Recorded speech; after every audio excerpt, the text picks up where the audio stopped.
The spoken word provides a place for writers and poets, playwrights, stand-up comics, and storytellers to develop new material.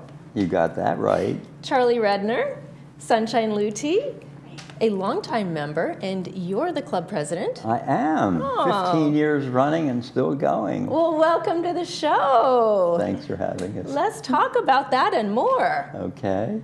So, 15 years in running. Yep. What We're an offshoot. What got you started? Yeah, we were an offshoot of the, used to be a writers club that's kind of dormant at the moment. It may come back someday, but one day we used to, once a year we would get together by genre. We'd have the fiction writers here, the nonfiction writers here, and the poets. So there was only 2 of us at the table. And we decided, well, let's start our own. Start somewhere. There's a lot more poets in the village, so let's start a club. And we did, and 15, 20, 30 people show up, and we ended up with a club. That's fantastic. Yeah. Oh my goodness. There's one more thing that Charlie says about the club. Okay. A safe place to leave your heart. For a few moments. I love that. Thank you. It is true. Oh my goodness. Okay. Wow. So why is the spoken word different than reading a poem? Well, there's such a thing, when you write poetry, if you're going to write it to read, it's one thing. But if you're going to present it and you're going to do it verbally in front of a group, then you be careful about the words you choose. So it's a little different if you write word for the spoken word than it is just writing something you expect to be read. And now, we don't critique work. The typical format, we meet once a month right downstairs in the Elm Room. I'm doing there for almost the same 15 years. And we meet at 1 o'clock. And what we do, we go around, we have open readings. So there's usually 15 of us, and we'll all get a chance to have an open reading. And then usually we have a feature poet, someone from Southern California that's written that we invite in. And that's our typical, meeting. Okay. And then, Sunshine, what first attracted you to the club? The feeling of warmth. Was it that openness? Yes. A place to leave your heart? Yes. I went in there. I read either a story or a poem. I don't remember what my first thing was. And it was just so well received, and it warmed my heart. Well, that's lovely. So was it just that you went to one of these meetings, or what prompted you to even start going? I think one of my friends was there. Okay. And probably Scott. Okay. And once I found it, I tried to be at every meeting. That's great. We sent out flyers, once a month we were having flyers sent to all of the clubhouses, and we put the word out. We used to have a much bigger club, and the reason we're here today is to hopefully recruit some more people to come see us, because since the virus, a lot of people have changed their habits after 4 years, and they haven't come back. So we're looking for some people. And you don't have to be a poet. You may just want to listen. We have people come and just listen. Just listen. Yeah. Right. That's a beautiful place. Thank you. Yeah. Speaking of poems, is there a right or a wrong way to write a poem? Not that I know of. Not that I know of. No. No. Whatever's in your heart, and you put it out there. Uh-huh. So you have a couple of slides about politics and peace. Yes, we do. Tell us about those messages. More poets, fewer politicians. Well, we put that up as a banner on our website, and it gets a lot of chuckles, but it's so true. We all feel that way.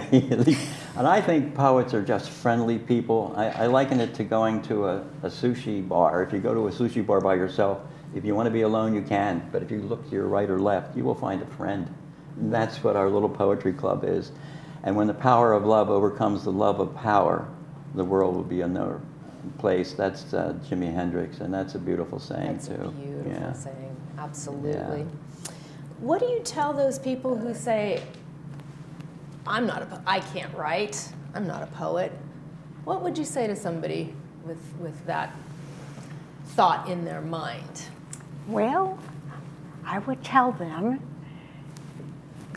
if you have something that feels important to you, you just start writing it down. And before you know it, you're going to have something that you want to share. That's And a lot of advice writers get, is just start writing. You just start, you know. Yeah. Because it's almost like once you prime that pump, Yeah. then more and more thoughts and more ideas, they start flowing. Isn't that right? When you put pen to paper. That's right. Most of my poetry starts with a line that'll pop into my head, and from it grows a poem. And does it necessarily have to rhyme? Oh, absolutely No, not. doesn't have to. I don't think I've written a rhyme poem yet. And I started We used writing. to do that in grade school. Yeah. I do that because I use it in songs. I write lyrics, and to me, it helps me remember the lyrics if they rhyme. I found this online the other day. It says 1 in 5 teenagers will experiment with poetry. And then it gives parents looking at each other, and one of them says, "How long have you been free versing?" I mean, it's a whole little thing about, you know, how your children will discover. I think it's 1 in 3 will probably discover poetry in their teens. I love that. It's likened to almost journaling, right? Yes. Where their thoughts are coming out of their mind and onto paper, and it really creates clarity in the mindset, don't you think? Yes. As well as Exactly. being very creative and putting those words on paper. Yes, And if indeed. people have experienced things in their lives that are a bit traumatic, and they start putting it down on paper, number one, it helps get rid of the trauma. Absolutely. And then they have a story to tell. Absolutely. Yeah, it's true. And sort of a memoir as well. Yeah. I would think. Yes. Some people don't write poetry. They come in, Peggy, she wrote a piece about her family moving from Mexico City to America, and she read a little piece. You know, you get 3 minutes to read, so she read that for a couple of months. That's super encouraging for those people who are kind of, you know, on the peripheral vision of maybe wanting to come to the club, but it sounds like it's so all encompassing. It is. And poetry is universal, right? Yep. Yeah. You both have poems for us. Yes, yes. I would love to hear them. I have 2 because one is Peggy's. Go ahead, read She it. wrote A Happiness Cake. Okay. Love unlimited. 2 heaping cups of patience, 1 heaping cup of love, 4 handsful of generosity, 4 handsful of understanding, a dash of laughter, a large smile, a generous sprinkling of kindness, plenty of faith, combined love, patience, and generosity with understanding, add a dash of laughter and a large smile, sprinkle with plenty of faith and kindness, mix well. Spread over a lifetime and serve to everyone you meet. Enjoy daily. Delicious for all occasions. That's Peggy Edwards, and she's the co-founder of the Publishing Club. Oh, okay. Okay. Yeah. Great. Yeah. Well, we have time for one more. How about your poem, Charlie? Okay. It's called 4 Seasons. Summer folds into fall. Nature shows its bounty. Farmers soon harvest food for later days. A full moon turns orange. Fall wanders into winter. Frost covers everything. All hope for relief. We scan the horizon for the sun. A cool fog hides a quarter moon. Winter washes over the world. Snowy days cover earth and earthlings. Frozen hearts long for warmth. A rising thermometer fosters hope. A half moon chills. Spring surprises all. Once frozen flowers rise up against a warm azure sky. Against all reason, a 3/4 moon smiles. Earth tilts every so slightly, unconcerned with seasons, humans, or phases of the moon. Those were both absolutely beautiful. Thank you for sharing those with us. Appreciate it.